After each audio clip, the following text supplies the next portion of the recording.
Good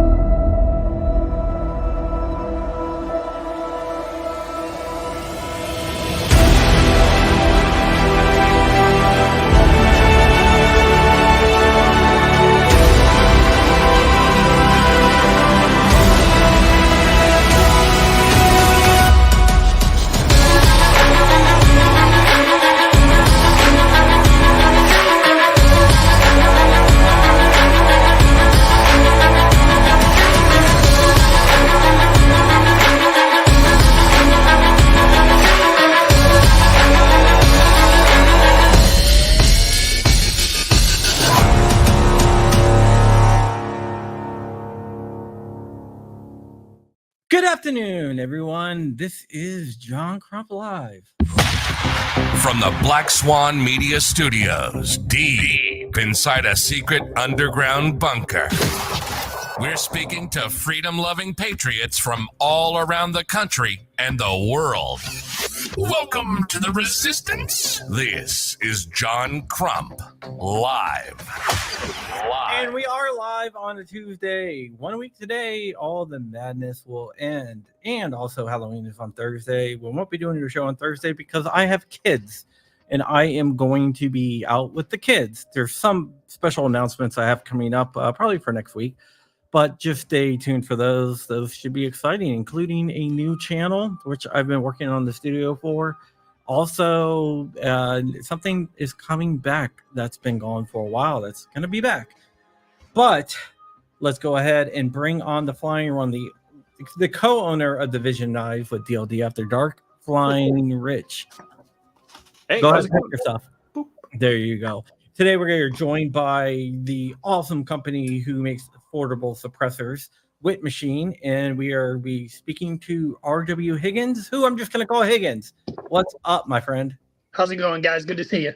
Yeah, thank you so much. I reached out to Witt Machine and Tool, because we're doing something called the Anderson Big Build, which is a contest, an Anderson contest, where we build big caliber, either SBRs or pistols. I'm doing an SBR, an 8.6 Blackout, and I heard that the Witt Machine 9mm does 8.6. So I wanted to make sure, because a lot of places says, yeah, it will technically fit, but it's not going to work with 8.6. Witt has a philosophy, and you can correct me if I'm wrong, Higgins, that if it fits, it shoots, basically. That's it. If the bullet fits the bore, send it, and it's covered under the warranty. Yep, and this is what I got right here. This is it. I did this one. I got it shipped out to my NFA dealer, my SOT, and it took a day to get it transferred into my name. Yeah, the speed with which the ATF is giving in and doing their part has increased exponentially. It does that. Historically, it does that whenever public opinion starts to go against them. All of a sudden, they get more efficient. I've seen that 6 times in the last 25 years of being in this industry under some form or fashion. But now that they are consistently faster over a longer period of time, suppressor sales nationwide have gone through the roof. Usually we're 4 weeks out. I think we're close to 10 to 12 at this point right now. So we've had a lot of folks think that the Form 4 process is the only thing they have to wait on, but you know, we're a smaller company. There's 8 people here, and I can only make them bleed for so long before they want to go home and see their family. Well, I work a lot with the ASA, American Suppressor Association, and I know almost every head of every major suppressor company, and also like the suppressor sales company, like Silencer Shops, Silencer Central, all those guys, and a lot of like Dead Air and all those guys. Huxworks, they're all having issues keeping up with supply just because it's crazy. Since August, I got 4 suppressors, including this one, all on trust. The one trust took 14 days. Then I was like, man, that's quick. Second one took 7 days. I was like, wow, that's really quick. Then the third, actually 5, because the third one took 5 days. The fourth one took 2 days, and this one took a day. Yeah. Oh, wow. they're getting far more efficient at it. I mean, it used to literally be like files in milk crates that they would sit on a couch and get back to it when they needed to because they're super efficient. And then, last year they went to, and I will admit, I was skeptical. And I may or may not have talked some deep crap when it happened. 2 days before Christmas, they said, "Hey, we're going to go to full e-forms now, and it's going to be perfect." No, I didn't believe it, and it took them a little while to work through some stuff, but I got to eat a little crow and say that they've become much more efficient, which is awesome. I mean, well, they gamed the system a bit, so they're like, if you filed on paper, you may still be waiting. Correct. To bring their numbers down, like, so let's just say you have 100 paper applications that have been waiting a year. So to make it look like you're a champion, like, hey, I'm bringing my average time down. I'm going to process, 3 e-forms and then 1 paper form. Correct. We actually had an employee here who got one of our cans. We're not a gun shop. We're one of the only places that is.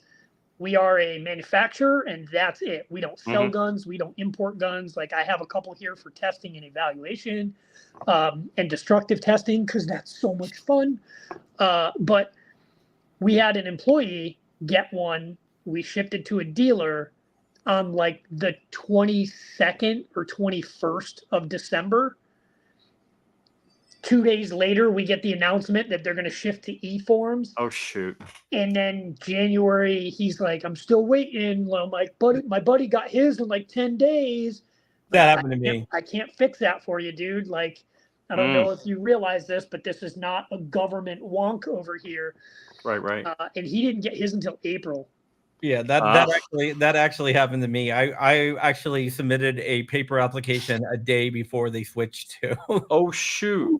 Yeah. And they're like, "Well, you can cancel it," and I was like, "I don't care." Before we get too far into this, which one of you is in charge of the beeper button for when somebody swears or curses? Oh, we don't have one of those. Good, because I just wanted to apologize to whichever one of you it is. I use the F word in the same fashion of Valley Girl utilizes the word like. So yeah, we actually do have a dump button, but we just don't use it. Okay, fair enough. I just don't want to get you guys in trouble, or at least prep you ahead. You got to be a couple minutes into the show, and then it's fine. Oh, all right, good. Oh man, hold on. Easily. I hit the wrong. I got a pretty nice setup here, but tell us about your shop, because I love machine type stuff that's very cool to me. Like, how many CNC machines do you have? How many operators? How many customer service people? How many design people? How does that work out? Okay, so and if you don't want to discuss any of that, you can. It's just really no. So I'm the worst marketer in the world because I don't like people as a general whole. I like persons. I don't like people. If there's more than 3 individuals in front of me, I usually don't want to be in that room. However, I didn't start the company. A really good friend of mine, his name is Ken Whittakin. He started the company. He just lets me run it, which is foolish. But it's a cool story, and I genuinely mean that. So he started this company in 2015, 2016 in an off-grid cabin with a propane generator making 4 parts a day. That's not a joke. He would cut a 16-inch bar of 416 stainless, and he would mill a bunch of the 4 muzzle brakes in there, and then he would sit there in his eat his dinner after his job and separate these things with a hacksaw, and then he would drill them and tap them, and that's how he'd make them. And to me, I love that. I spent a lot of time working outside the system. I didn't use banks from 2006 till 2020. Oh, wow. I used to keep a Walmart money card, a prepaid money card, and anytime I needed to buy something, or I'd go down there with a mask on, hand them money, take money back. and I would pay my insurance or my cell phone bill or whatever. I think you're gonna fit right in with our community. Yeah, like when we started, I came down to the company as a consultant to work on some of their other products, and on like the third day, he convinced me to stick around. So I called up my wife and I was like, "Hey, we're moving to Colorado," and she was like, "Okay." I bartered for 5.5 acres of land and enough lumber to build a structure. So when she asked me what the house looked like, I was like, "I don't know. It's on a napkin." And she was like, "Well, you don't know how to build a house." I'm like, "It's rectangles. How hard can it be?" Side note: rectangles are fucking hard. Anyway, so kind of bounce back a little bit from the time he started in the off-grid cabin. He made a handshake deal with an old guy and he rented a space. He rented a space because he couldn't afford the space that he had before that. Sorry, off-grid cabin, rented a space, then rented a second space. Okay. The first space he rented was the first time he ever had a utility bill, because he went from a cattle farm to college to the Marine Corps to an off-grid cabin, and there's you don't pay a lot of utilities there. So the first space he rented, he didn't realize it till he got into the second space. He gets his first utility bill and he goes, "Now I understand why nobody goes into business. This is expensive." He was paying the electric and the water bill for a car wash. Oh no! A restaurant and a coffee shop that shared the same building, and he had no idea for the full 9 months he was there. That's crazy, especially the car wash with water. Water in the car wash. Because the more water you use, the higher rate they charge you. Right. Yeah. So he had two machines at that point. He had a Tormach and I think a Haas machine. Okay. And he broke it. And then Haas fixed it and he broke it again. And then he moved into the bigger place. The bigger place was like 4,000 square feet. It was on a residential street in the middle of Fort Garland, which is nothing but dirt roads. There's 800 people there year round. There's a lot of people that move into Fort Garland in the Blanca area specifically to hide from the government. Like there's warrants all over the place on that mountain. It's awesome. But he moves into the new place and all of his machines are 3-phase and the street is single. So he bought 2 like dynamos to make the third leg. And then he got his first bill and he was like, so now we can kind of fast forward. He developed a lot of like muzzle brakes and clamp on stuff and things like that. He made integral upper receivers like the Leonidas or the Integra. And those were inexpensive. Like his upper receiver in the beginning was like $1,200. Mm-hmm. And it beat the advertised decibel ratings for the Gemtech Integra by like 5 to 12 decibels, depending on the cartridge. His 556 integral metered at what the advertised decibel rating for the 300 blackout Integra was. And that's not a joke. And those numbers aren't from us. Those numbers are from the guy that ran T-Back, Thunder Beast. So pretty neat thing. COVID hit, we stopped. Then we ended up just making our K cans because we wanted to control the product and not have to like buy components from somebody else and have supply chains crap the bed like they did during COVID. Mm-hmm. And now we have a 28,000 square foot building in Texas. We ended up just kind of scooping it up cash. It was derelict for like between 12 and 22 years, depending on which local you ask. Now we have 6 machines. All of them are Haas machines. We have lathes with 4th access. We have mills. We have 2 full-time machinists. One of those is actually Sarah. That's my wife. She started as a, hey, can I help out in 2019? And immediately was like, I like this. Can I do more? And I'm like, that's cool. I was like, we have a great home life. We don't argue. We don't bicker. We don't stress each other out.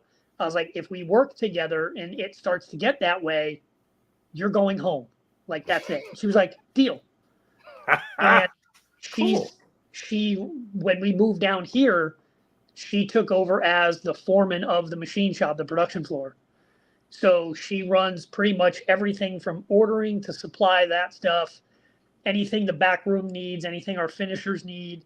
We're 8 people now. I have 2 people in customer service that are godsends. The huge problem with Colorado is, I don't care what you think of marijuana. I don't. It's what you do in your own home is your problem. As long as you don't have like children involuntarily tied up in your basement, I don't care. However, as a federal firearms license, like if you can't pass a piss test, you can't be here. Right. So in Colorado, you would either get like this rocket scientist that can't pass a piss test or a blithering moron that can. And it's not compatible. When we got down here, our employee pool like spiked. Yeah.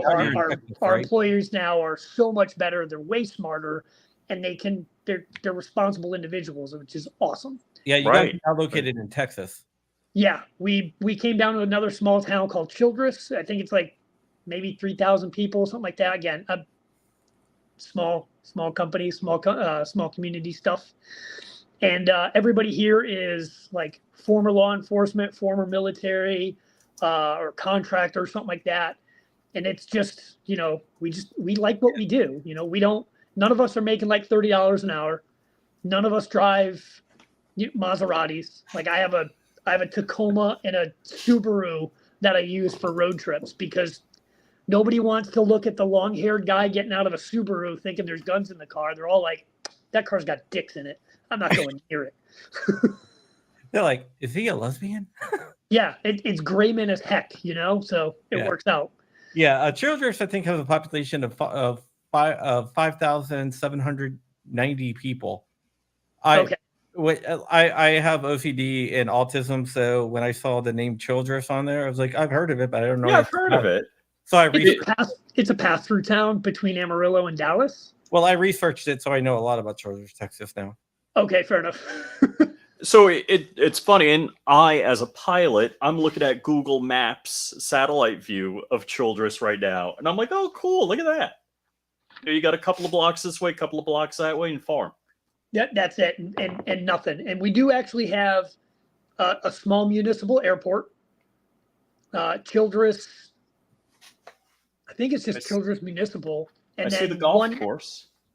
Opposite side of town. So you're on the east side of town if you're seeing the golf course. It'll be on the southwest corner of the town, just outside of town. It's funny. I see Pilot Travel Center in the McDonald's. Okay, so you're going to go outside of town to the west, another 3 or 4 Oh, okay, miles, I see it. And there you'll see a prison, and then you'll see an airport. Yep. Yeah, a lot of people work at the prison, apparently. Yes. The prison is a large. Almost everybody in this town has either worked at the prison or works there currently, or is a past or current resident. Yeah, Rich, just look up KCDS. Well, I'm looking at the airport right now.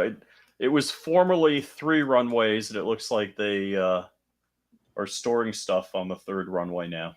Yeah, I didn't go that deep. Yeah, I have autism and like ADHD basically, and like if I see a place I don't know about, and I've heard of it, but I didn't really know anything about it, so I had to like research it, find out. I do the same thing. Is like the county seat, but it's an unincorporated city in Childress County. Blah blah blah.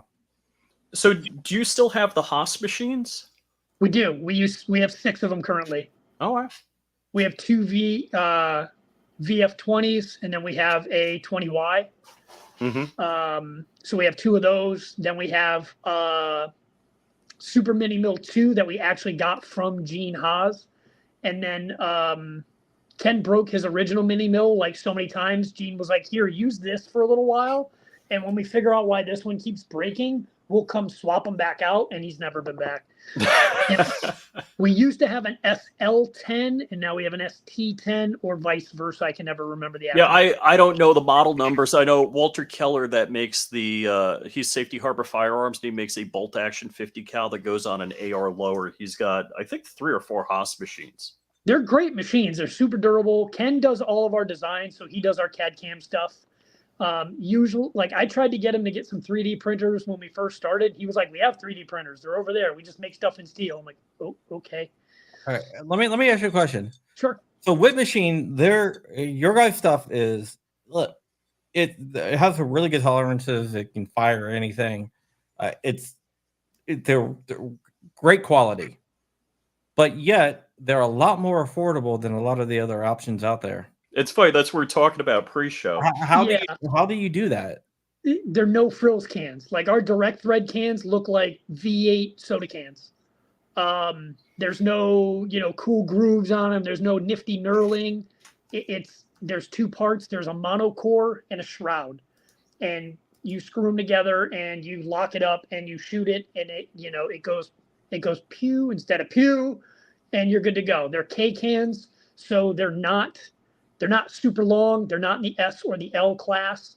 So the K can is really for like it's a terrible first guy can. Because a lot of people will get a K can and expect like L can performance out of it. Like, how come it's not super quiet? It's like, if you're jumping through windows and chasing down werewolves, go buy something else. But it's like in the beginning, they were just direct thread cans. And we really just wanted to bring the prices in the industry down, because at the time, the only thing you could really get was $800 or $900 or more, and then the tax stamp. And at the time, you would buy the can for, let's say, an affordable can was $800. That performed well. $800. You're gonna buy it. You're gonna pay for it first. Then you're gonna pay another $200 to ask permission to take it home, and then it's gonna sit in some other dude's safe for the next, I can't tell you when. And that's a lot like investing in the stock market for people that don't understand money. So you're going to tell me I'm going to give you money and I don't know what's going to happen with it? Like, that's a rough sell, especially when, gas is $3 a gallon. Yeah. So, not that it was back then, but right. We can't do anything about that $200. We can't do anything about that wait time, but we can absolutely bring the cost of what we're doing into something reasonable. And let's face it, you said that a lot of the guys in the industry or a lot of the owners in the industry. Here's something, I don't know which side I'm pointing at. Don't judge me. Yeah, it's backwards. Me. I actually attended. I attended like the American Suppressor Association DC meeting with some senators and stuff like that. This is how disconnected I am. I didn't even know that was a thing. But you can ask any of those guys, and they'll tell you there's two constants in this industry. At SHOT Show, there's going to be 30 guys showing you the high-tech, newly redesigned, completely brand new, state-of-the-art AR-15 rifle. And the other thing is going to be some new suppressor company is going to come to market with a mag flashlight and small block Chevy freeze plugs in it, and they're going to tell you it's innovative. There has not, outside of some of the flow-through technology that's out there, which is actually innovative, outside of that, the inside of all these cans, they don't look much different. It's a bunch of spaces. They could be this big, they could be that big, they could be this big, they could be that big. It's the same friggin' thing. You're just mixing and matching, and you're making the outside of it look cool. And the T&E that they put into that has a cost attached to it. Right. And the time it sits in the machine has a time attached to it. And we were like, we're going to make this thing as bare bones, retard stupid as we can, and durable as hell. How do we do that and not go broke? So basically, function over form, which 100%. The idea, 100% agree with. The idea was to make a can that would be under $500, including the cost of the tax stamp. And that's why most of our cans are $299. Yeah, they might go up after the first of the year because like stainless steel's gone up substantially, and we've held the price down for 6 years. We've never raised any of the prices on our cans. And dealer cost is better, but that's the thing. But you guys have the Canuter on sale for right now. Yeah. Canuter valve, which is a 223 can for 208. Plus, I love your guys' names. I don't have one in here, embarrassingly, but essentially this is really what it looks like. It's 4 inches long. It's 1 inch and 1/8 in diameter, so it's a little bigger than your thumb, unless you've got like carny thumbs, which I'm not judging. It's whatever. I just got a big head. But it's full auto rated for 5.56. Again, it's 4 inches long and it's the size of your thumb. It's not going to be super quiet. But on a 16-inch gun, it takes a lot of the bark out of that gun. Then you get into like our direct thread stuff, which again, it's 4 inches long. It's 1 inch and 5/8 in diameter. And that's where you start getting into way more bang for the buck. Like this thing's $299. You can't really beat it. It's, our 30 cal can, I shoot it on 300 rum. Our 9 mil can, I shoot on 375 Holland and Holland, which is literally an elephant gun. And I do it without ears. It's fine. Then you get into our Mod 1 stuff, and that's like 5 1/4 inches. It's got more volume than our direct thread stuff, like substantially more, but they're all super, super durable. They're super, super reliable, and you can beat the brakes off them. And if you happen to get a baffle strike for whatever reason, as long as you're using a caliber specific round, I fix it. Like if you take our if you take a big body 223, which has 1/2 x 28 threads on it, and you thread the damn thing on a Glock just because the threads match, I'm not warrantying that because you're stupid. But if you put that same can on like 204 Ruger or 220 Swift or 22 250, I like it. Not a problem. Our 45 can, put it on whatever you want. Our 30 cal can, whatever you want. That's the 45 can. I think that's probably going to be my next purchase. They're a lot of fun. What I tell people is when you're picking a can, try and stay as close to true to the caliber as you can. Like I'm not a big fan of general purpose cans. I think there's a company, they're really, really well known. Or the U.S. military used them a lot. I can't remember their name. Surefire. They haven't innovated anything in like 20 years. Their muzzle brakes are the most prone to carbon lock. God, I can't think of who they are. Anyway, it doesn't matter. I don't know, man. For some reason, the name Surefire keeps on popping into my head. But that might be it, allegedly, in Minecraft. But they, the back pressure in those cans was so nasty that in an attempt that what ended up becoming flow-through technology, allegedly, they marketed a general purpose can. You get a 30 cal can and you can just bounce it between guns and it's great on your 223 and it's awesome on your 308. When in fact, you're that far away from the actual caliber, it's not ineffective. It's just not efficient.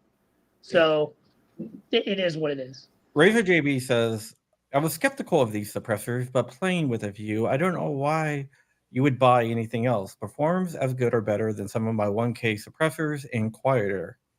And CNT Design says sub perps member for 9 months. Thank you, CNT. I appreciate that, but I'm not going to tell anybody that we're like the best can in the world. We're not.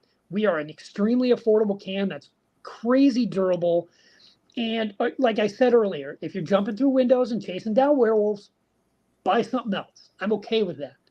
But we're really trying to be like the everyman's brand, I guess. Before I started with this company, I was a consultant and I literally lived in my car, just drove around and did contracts or I did consulting work or I did whatever. But I never had a metric crap ton of money, not that I have a bunch now, but to take the courses that I wanted to take because the money was like rich boy. I never shot suppressed because not a rich boy, The first Surefire can, I said the name, the first Voldemort can I ever bought, or I was ever issued, I didn't even buy it, I was issued it. I qualified with it. I cleaned my face. I took the can off. I put it in my thigh pocket, and I never remounted it unless I was ordered to do so. I was like, I am never, like, I can't see. I can't breathe. Like, I'm not doing this. Like, the fact that they can't hear me, not important. I'm shooting them. They don't have to worry about tinnitus. His 30 cal can on blackout is unreal. Honestly, our 30 cal can on 300 blackout is the one I am the least impressed with. Honestly, Really? I am. I think our direct thread cans specifically work way better on hunting calibers, like high powered, high pressure rounds. On 300 blackout, we have customers that absolutely love it, which is awesome. I appreciate that. And then we have people that absolutely think they just got cancer. They hate the thing that bad. And a lot of that has to do with tuning and dwell time of the gun. And it's not that the can itself is loud, it's that they're getting an inordinate amount of port pop. And it's not as quiet. Maybe it's their first can, or they shot their buddy's like L can and it's super, super quiet. They watched the Grand Thumb video and they're like, that sounds like a BB gun. And then they get ours and it, which is a K can. It's apples and oranges, only you're not picking them out of the same bucket. So I love our cans, but on that particular one, it's 50-50 on whether or not somebody's going to like it. And I like telling people that, like, hey, if you're underwhelmed, put it on your bolt gun. Well, if you're overwhelmed, I win. Here's the thing, like the L cans and stuff like that. They are quieter. I will give you that, but they are a hell of a lot bigger. Correct. Than that. So you're trading length for noise. For noise. So it depends on what you're looking for. I would rather give up a little bit of noise reduction for a shorter can, for weight balance, and also if you have to go CQB for some reason. I'm 5'5", 5'6" on a good day. So a 16-inch gun with an S can, something that's between 7 and 9 inches, like when I throw it to the side, it drags on the ground like John Holmes's cock. It's probably not healthy. So that 4-inch can, which is way more like me, it fits better. Don't go back to the John Holmes joke. I just meant that it's short. It doesn't dang. Anyway, you guys are weird. You want to tell them who one of our viewers is? Oh, wait. Who was that? Oh gosh, I forget the name now. Don't worry, Asperger's boy over there will figure it out in like the next 4 seconds. He knows. He's quickly Googling it. Yeah, there's a Peter North. Peter North. Oh God. Oh jeepers. Yeah, he's one of our viewers. But I'm not, I'm not a SWAT guy. I've never been a Delta Force Army Stranger or anything like that. I'm just a dude that shoots. I like 11.5 guns. Like I love the Faxon mid-length gunner barrel. I have 2 of them, and I've ran one for like the last 7 years, suppressed for every demo. And I absolutely love that gun. It's a great size. I use it in run and gun competitions a lot, from 7 to 600, and it's just a great length. And with our Mod 1, it's great. With the Mod 1, that was the first time we used somebody outside of this building to make a component, and it's a Q style muzzle device. And like I was showing you earlier, it's not prone. Whenever you get up there, the carbon stops dead, and it seldom gets down into the threads of this thing, and it just makes it so not prone to carbon lock, which to me is a pet peeve and a half. And I'm the guy that leave my can on the gun when I clean the gun. I run a bore brush through it, call it a day. If I think it needs to be cleaned, I'll take a foamy out, stick it in the muzzle, tip the upper up, and I'll just fill it full of whatever carb killer I have and leave it overnight. I'll pull the barrel obstruction out the next day, blow it out with air. I'll take it to the range and shoot a couple of rounds just to get the excess oil burnt off, and then that gun goes right back into service. Like I don't baby these things. Yeah, if you need to baby a gun, then you probably have the wrong gun. If I told you how many times I've ridden an ACOG down a flight of stairs like a toboggan, you'd like think it was a klutz. Yeah, it's yeah, I don't know. There's a lot of people that baby their guns, and some guns, yeah, if you do it, but if it's your go-to, zombies breaking through the door gun, I want it to be able to take some beating. I'm doing a lot of talking, and I need, like, after the story, I'm going to shut up and let you guys ask me questions that I can give short answers to. However, I have to give a shout out to a buddy of mine. This makes it easy for us. Yeah. I'm over caffeinated, so let's go. I was getting ready to do a team run and gun event. So it's 2 shooters. One guy's going to shoot 500 and in. The other guy's going to shoot 500 and out. And I was going to use a 6.5 Creedmoor that I had on the shelf here. But, like, the gun starts at 9 pounds. And then I'm going to put an optic and a left-handed Daihougo flank and a disco ball and all the accoutrement to make me look tactical as shit, yo. And I'm built like a 12-year-old girl. Like, I am 140 pounds with a backpack on. Like, it's just, it is what it is. And I was dreading running this thing because they never tell you how long these courses are. And this one was called the Mystery Lights in Marfa, Texas. And it's goat trails and it's like 100+ degrees. And I was just not looking forward to it. And my buddy goes, hey, what do you know about 6 ARC? And I'm like, I don't know. And I've never heard of it. He's like, well, supposedly it'll reach out like Creedmoor, but it's in an AR-15 platform. And I'm like, tell me more.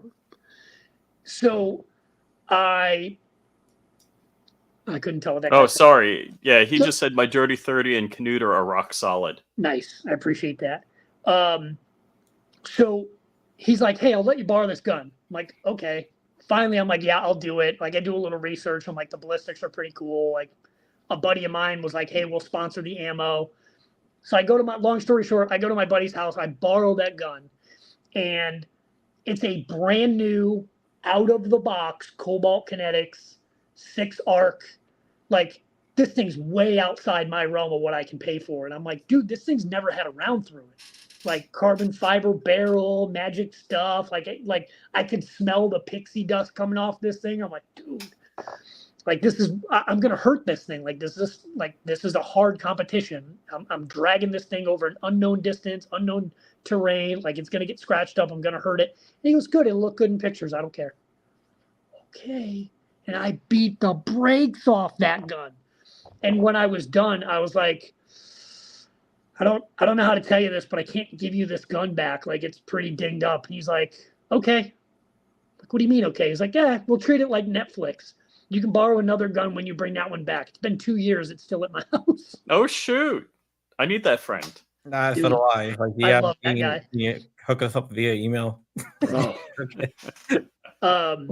And on the plus side, Aaron over at Cobalt was like super, super nice. He was like, well, let me see what I can do. And we'll work you guys into an industry deal. And we did. And he got him another rifle. And oh, nice. Now I get to keep the thing I beat the brakes off of, and I don't have to ever embarrass him by going, here, it's yours again.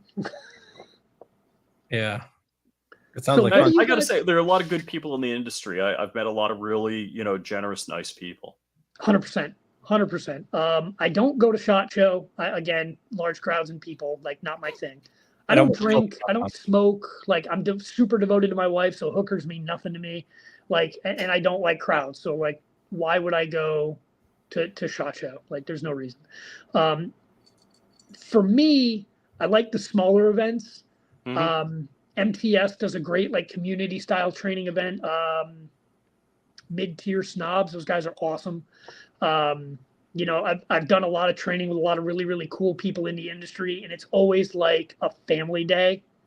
It's like, oh, it's great to see you again. There's so many people just doing good stuff. Go buy a DK, Kurt24, member for 31 months. Thank you, Kurt. Thanks, Kurt. Yeah, I don't drink and I don't smoke and I hate crowds. Rich says that I don't want to leave my basement. And I'm extremely devoted to my family. Yes. Yeah, Rich will tell you I get depressed when I'm away. I mean, I would tell you I like to drink, but my habits would tell you otherwise. But drinking at SHOT Show, that if you have 1 or 2 beers a night, forget about if you're healthy and doing everything right. It's a rough event. It's a very rough event. It almost forget about adding drinking onto it. Last time when I came from SHOT Show, I came back with monococcal bacteria. I mean, monococcal antibiotic resistant pneumonia. Everybody comes back and like after SHOT, everybody talks about the SHOT Show crud. Yet they go every year knowing they're going to be sicker than crap when they get back. Like, not my thing, man. I try to avoid it as much as possible, but every couple of years I just have to go. I think it's basement living, Crumpy. I think that's what does it to you. Oh, I can see why you guys need like as a like a news outlet or a podcast or something like that. I can see why you guys would need to like FaceTime, like have the FaceTime and press flesh with folks. Like, so I don't hold it against anybody that they go. I just not my thing, man. Like, yeah, it's not my thing, but unfortunately, it has to be. Yeah. CNC Design says I go just to screw with the ATF. It might be. God bless you. They're not allowed to talk to me. Literally, they're not allowed to talk to me. Really? I can try to call them and it will say your number you cannot dial this number. So John calls me one day and texts me. He's like, "Hey, can you call this number?" I call. It's the ATF. He's like, "Oh, it rang for you?" I'm like, "Yes." He's like, "Oh yeah, I'm blocked." He's literally, his cell is blocked.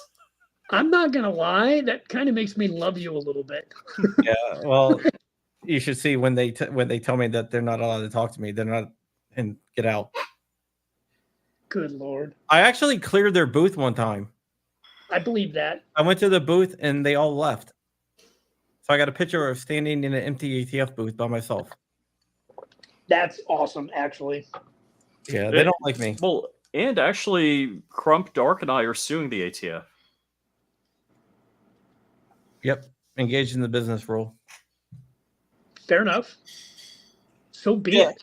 If you're friends with me, you're going to do a couple things. You're either going to sue the government or you're going to testify in front of Congress. I'm on several watch lists as it is. Who cares? Like at this stage, whatever. Okay, so we had a viewer that the ATF came to their house because they went to a gun show and they bought 3 firearms. They're like, "Can we see him?" The guy's like, "No." He's like, "You got a warrant?" They said, "No." Yep. And he was like, "Get off my property." So Crump bought 30 barkeeps and picked them up at 5 different FFLs on the same day. Yeah, they didn't work though. Trying to bait the ATF into coming and knocking on his door. Yeah, go ahead, knock on this door. I dare you. Like that's wait. They didn't though. They're just putting that on the list of things to come talk to you about when they come for it. Now I got boxes and boxes. You got Christmas gifts for the next couple of years. That's it. Hey man, like stocking stuffers are a thing. Well, I did find, I will put this out there. I did find a gun buyback that's happening soon that's offering $300 for each handgun, including barkeeps, which are $99. When is this? Where is it? I'm not going to say because I don't want to tip my hand. You need to get the Ray-Ban glasses. The ones that with the camera in it. So I was at an event outside of Denver in Colorado Springs like a month ago. And one of the guys, he had those on and he goes, "Man, I do every interview with these things because people, when they see the camera, they think it's an interview and they can't, like they lose their words and they can't talk. But when I'm wearing these, even if I tell them the camera's on and they don't see it, they assume it's a conversation and they're much more like free to speak." I was like, that's pretty smart. Like for what you do, that's pretty genius, actually. Yeah. I want to get. I got a feeling that there's going to be a new pair coming out soon. So I'm kind of waiting for those. New pair of Ray-Bans. Yeah. At least that's the rumor. So I've actually used this. Okay. It's a camera, and I'll mount it to like my ball cap. But there's some issues with that because unless you use it in concert with this and know precisely what mode you're in and all that, right? It works great. I just got to work at it more. I got to get more. Is that the GoPro one or the DJI? No, it's the Insta360 Go 3. I know a bunch of guys at the University of Arizona. They have a shooting team called the Wild Gats, and there's 2 or 3 members of their team that will use that for their first person stuff. Yes, pretty cool. Yeah, rifle it isn't that good because I got like most of a scope in. I was reviewing some video I did. I'm like, yeah, that wasn't so good. Yeah, well, you can 3D print a mount to mount a GoPro to your rifle. Duct tape, be a man. I got a good duct tape will work too, I guess. Duct tape. Well, wait. Brandon Herrera. So apparently, the second Trump shooter was using electrical tape to tape the scope on to the SKS. What he did was he mounted it, and then he used band clamps, like large hose clamps, to lock it down. And then because like this is kind of an interesting improv, because the hose clamps are bright and shiny, he used the electrical tape over them so it wouldn't gloss. And Brandon Herrera was not the second shooter. Rich said Brandon Herrera, the Trump second shooter. Okay. Right. Sorry. Yes. Thank you for correcting that. Not the second. God, I wish I had recorded that one. That would be a meme forever. Oh, by the way, and I just entered into a deal with, I just got to sign the paperwork, with Firearms Direct, which is Brandon Herrera's company. So, oh, nice. Don't want to lose. Yeah, don't lose that already. That shooting was, I'm sorry, say again? We did have the suspected third Trump shooter, who wasn't really a third Trump shooter, on the show. Oh, no kidding. Okay, how'd that go? It went great. He basically was like, I can't believe they thought I was a shooter. He explained what happened, disputed a lot of the stuff that was said, and he's like, if I was, why would it be charged? He's like, here's some pictures of me and Trump. Here's some pictures of me and Vivek. I'm a Trump supporter. So it seems like the sheriff wanted to be a hero. And the short of the story was the guy. It seems like he's the guy that didn't want to be wrong. You look at the PA thing. Nobody wanted to make that call. Like, oh, we should look at that. Or nobody's telling me to look at it. I'm not going to be the one that like outs somebody and like this is just free. Like nobody wanted to be that guy. So now everybody's on heightened alert. That's a pencil. Is that sharp? Are you John Wick? Give me the pencil. Yeah, he wasn't. He said he wasn't trying to get a gun into the rally. It was just he was stopped in the parking lot. Yeah, it was in his car. And they said, "Yeah, I have a gun in the car. I'm not planning on bringing it in the rally. I can bring it to another location. I can go drop it off somewhere else if you're uncomfortable with it in the car." Like, wait, you're going to take a gun somewhere else? Sniper. Yeah, basically. So there was a lawsuit against it. It was a pretty cool guy though. I have a feeling that one was a little wonky like that. Yeah, the night it happened, everyone's saying that the third Trump shooter. I made a video saying, looking at everything, I was like,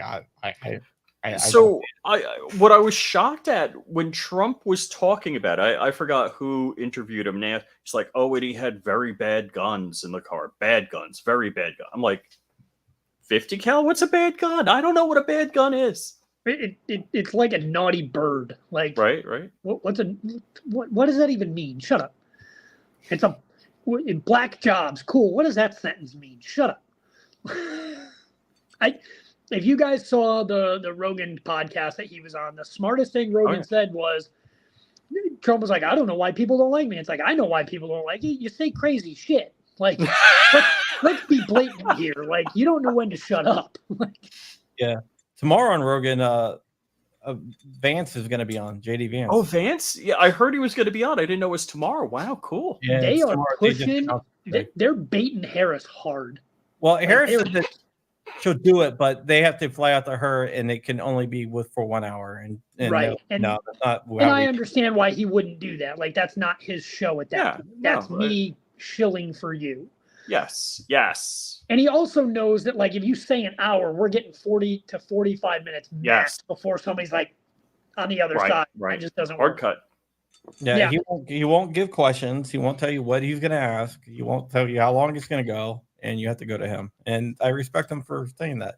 And it's funny. See, I think the Harris campaign, in who was it? Elizabeth Warren. She tried to do the trope of the president is somebody you'd want to have a beer with. I remember that. You know, so Harris has gone, I don't know if this is the second or third time she drank a beer or supposedly drank a beer. Right. It's like, lady, you're not convincing anyone. Well, it's not. How about Schumer grilling?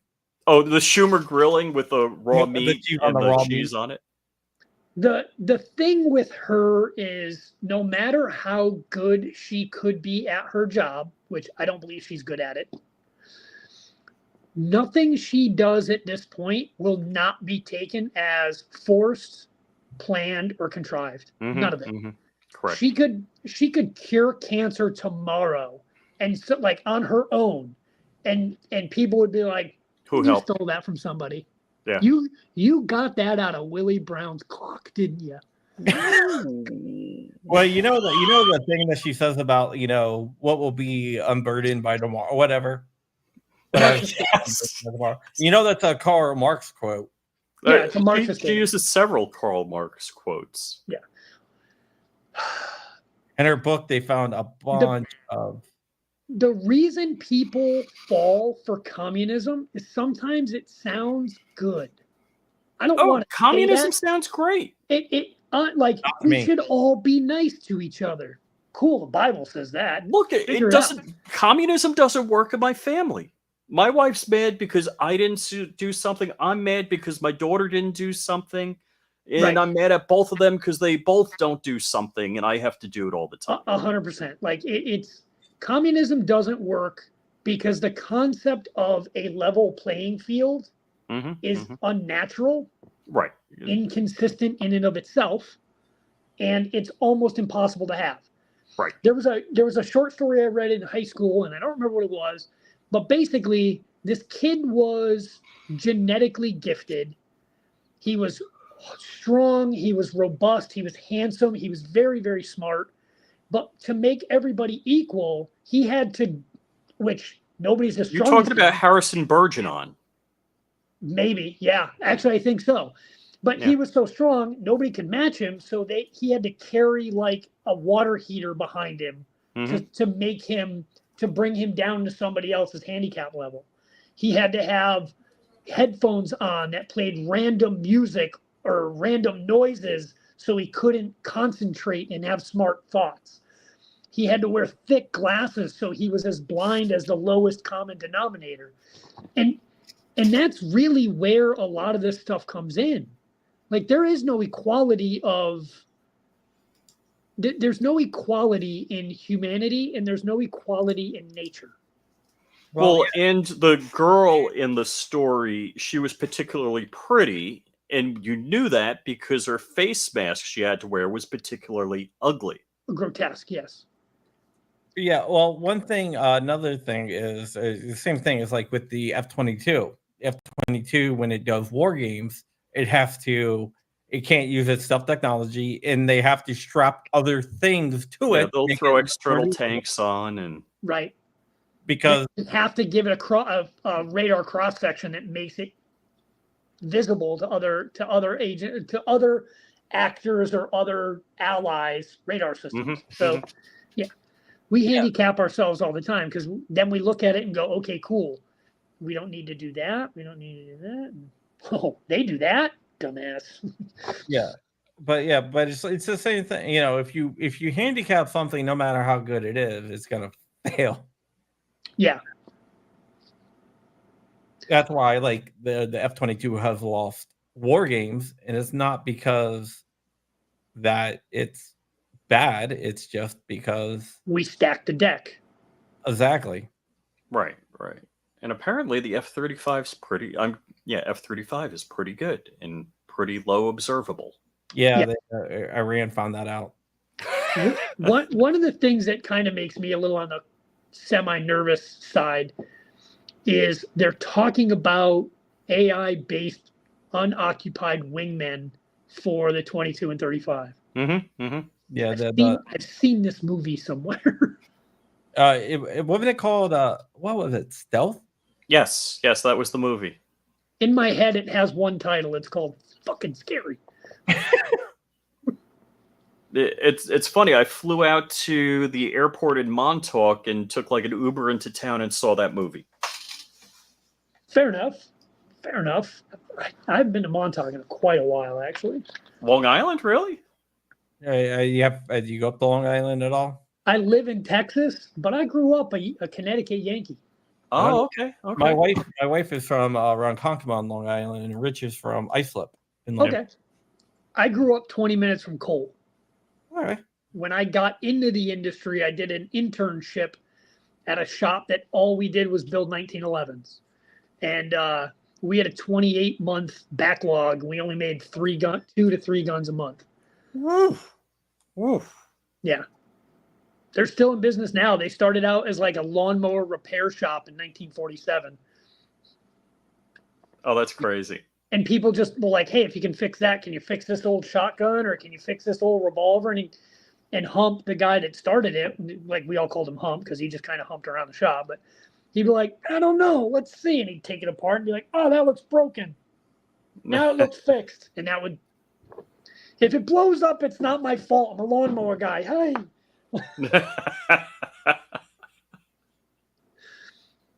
I miss that old man.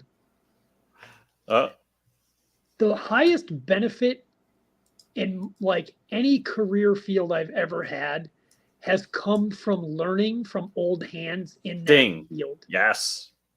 And like just being able to say, I don't know a damn thing, show me, has taught me so much.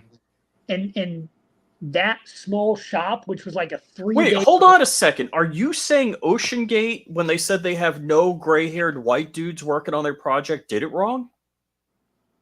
I mean, the proof is in the poofing.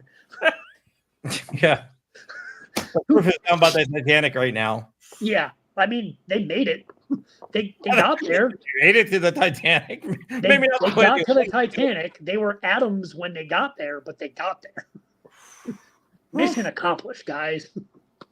Hey, you can't fail them for failing. I mean, you can't fail them for not trying. Yeah, you can't fail them for not trying, and you can't blame them for failing. I mean, eventually everything fails, and they were just in the stacked deck. Yeah. Do you know who Josh Gates is from Destination Expedition Unknown? Archaeologists have a show. Yeah, I think I've seen that. Yes. Well, they were supposed to be on that. And he looked at it and he's like, this is not safe. We're not, and they pulled out and they lost $100,000, but he's like, I'm not getting on that. That's not safe. It's a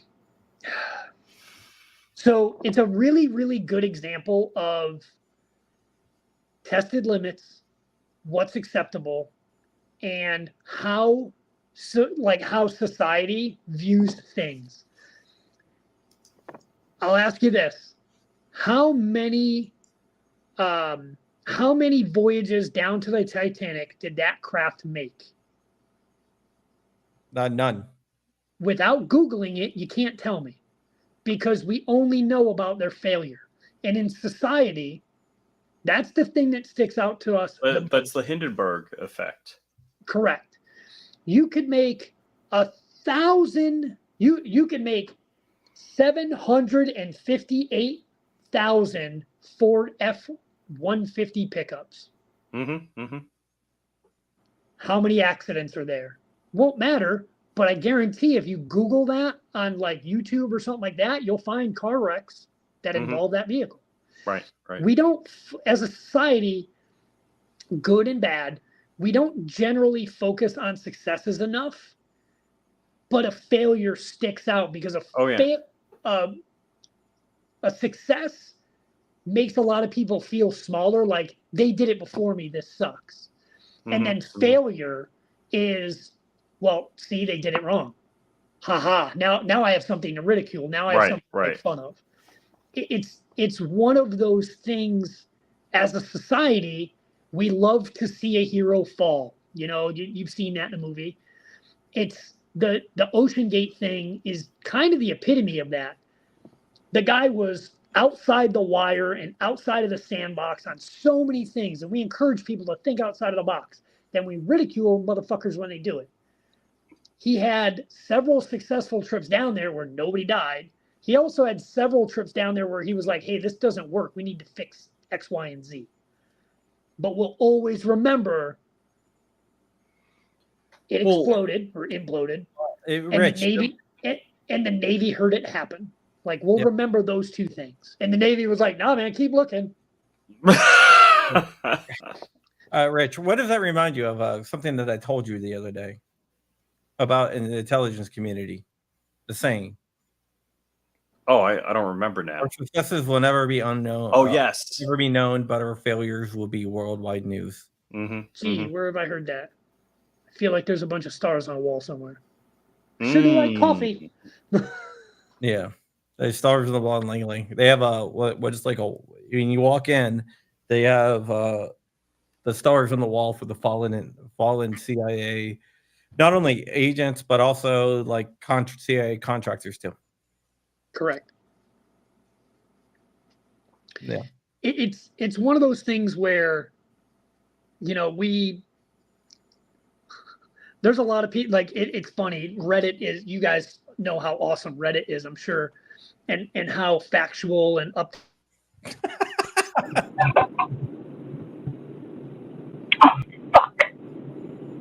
We lost audio. Yeah, the audio is a lot of folks over there that call us shit machine. Oh, we just got your audio back. We lost you for about 10 seconds. I can't hear you. I don't hear you.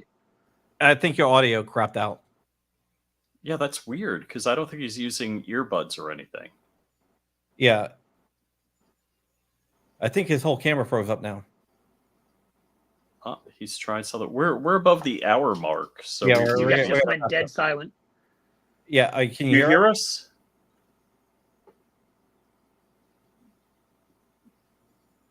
Yeah, I think we ought to just call the show. I hear either one of you right now. Okay, now you're back. Okay, cool. Oh, okay. All right. Well, we're above the hour, so we're gonna wrap up here. Usually, only try to go for an hour. We're already past that. You've been a great guest. So, yeah, Higgins, thanks so much. You're welcome back anytime. Yeah, I appreciate that, guys. Next time I'll try and shut up. No. That's great. That's great. No problem. We have one guy. I'm not gonna mention names, but we would ask him questions. Yes. I know what just happened. That was not on your side. So my wife just left the shop and my audio just switched over to the pickup, and that's why I couldn't hear you guys. Oh, okay, because we heard like blower vent noise or something. That's exactly what it was. Sorry, I just got a text that said, sorry, baby, the Bluetooth connection. Okay, that makes a lot of sense now. That'll happen. But we did have one guest one time who answered everything with one-word questions. Oh, yeah. Like, what do you think about this? Yeah. Bad. Okay. Good. Well, what do you think? Blue. Not good. It's like, how about this? I like it.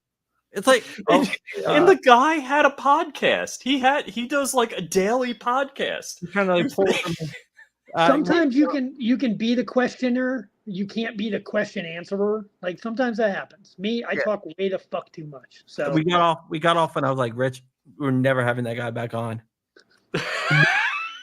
Never. It would be cool to be back on at some point.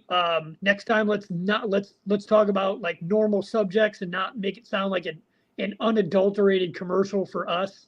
But no, that's great.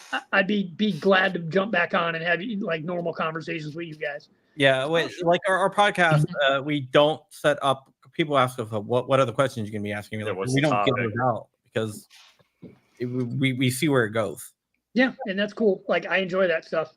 Yeah, it's so much more organic, and I think it's better than than listening to rehearsed answers. Yes. Fair. And plus, you get to really know people, and not what they want to show you. Yeah. Right. I tell people, like, on Instagram, I tell people, like, you'll see a post every now and then. It's just like me sitting on the toilet taking a picture in a mirror. And I'm like, remember, Instagram's a highlight reel, like, just bear with me, guys. It's just a highlight reel. I'm going to show you some real stuff. I'm going to show you some cool stuff. Every now and then, I'm going to be a failure at life. Get used to the concept now. Yeah, I think I'm on a Rich. If you can hook him up with DLD After Dark, I think that's another podcast. Oh yeah. You would fit extremely well with those guys. Oh yeah. Okay, catch me up. Like, what is DLD After Dark? That's our friend Dark. It's not like Master Ken once said that it sounds like a Skinamax show. Yes. It's not that. It's not that. They talk about preparedness, firearms, just stuff like that. Okay. Yeah, tell them to hook me up. I'll be glad to talk to those guys. Yeah, so it's not like like Master Ken goes, sounds like a Skinamax. It really does. And the fact that, like, I'm not gonna lie, that's one of the dudes I actually want to shake hands with and be like, you make me laugh more than any adult male. He was at SHOT Show. Yeah, bummer. Yeah, I guess I'm never gonna fucking meet him. He's a hilarious guy. That's like Crumpy at SHOT Show. He's like, hey, you want to meet Sebastian Gorka? I'm like, I just Ubered to my rental. Yeah. I'm like, no. That guy follows me on Instagram. And, like, when he came up, I'm like, I shot him a message. I'm like, can I help you? He's like, no, why? And I'm like, because guys like you don't normally follow me. So He's a big gun guy. like, do you need something? Like, and I had just met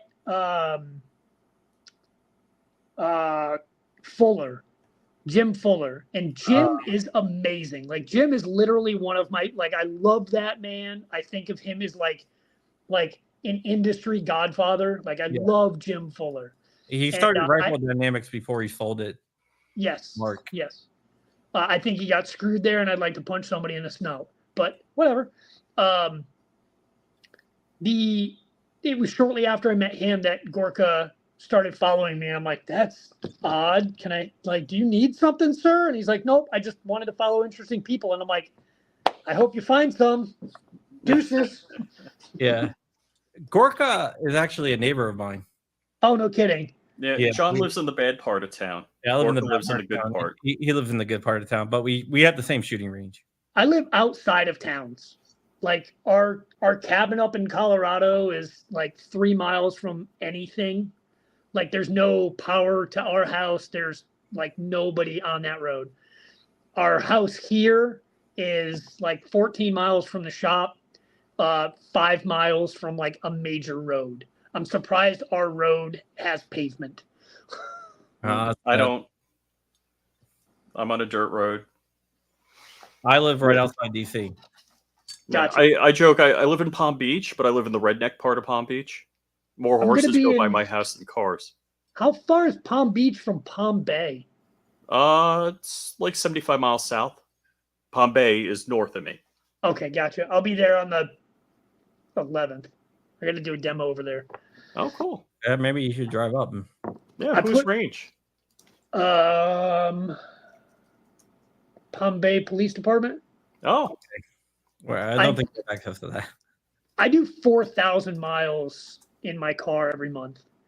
I drive that Subaru all over the country. I'm going to CanCon next week. Yeah. That's going to be at the Clinton House. Yeah. Ranger Point Precision is going to be there with me. They're going to bring some lever guns. I'm going to bring some cans. We're going to make some shushy noises.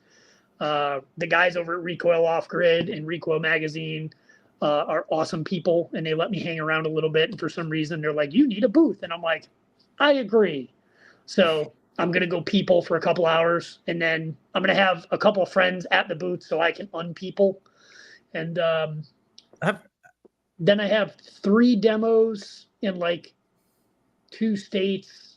I have 5 demos in 3 states. Have you met the guy from GOA? I'm sorry? Have you met the guys from Gun Owners of America? Maybe. It might be advantageous for you to meet them because they're doing a lot of good work in the 2A community. I do actually. I got an email today saying, "Hey, we didn't get your contribution," and I'm like, "Well, shit. I guess I should put money in my bank account." I started using a bank account in August of 2020, so that's weird for me. Yeah. Well, like the GOA people, they do a lot. They have a lot of suppressor lawsuits going on right now, and just to exchange information, not like you know hook up with them like any type of like professional relationship, but just to. I'm terrible. A lot of times people are like, "This is so and so, and he runs such and such," and I'm like, "I don't fucking care," and I walk away, and I'm like, I have a very small circle of friends. Like, you guys, I will remember who you are because we've talked, we've had a conversation. It's not somebody like, "Hey, you should know so and so," and I'm like, I don't get starstruck. And it's not. I mean, no one is going to get you starstruck, but it's good to have contact with these guys because if the ATF ever screws with you, they will go after them hardcore. Funny story. Anyway, you guys have fun. That'll be a conversation for another hour. All right.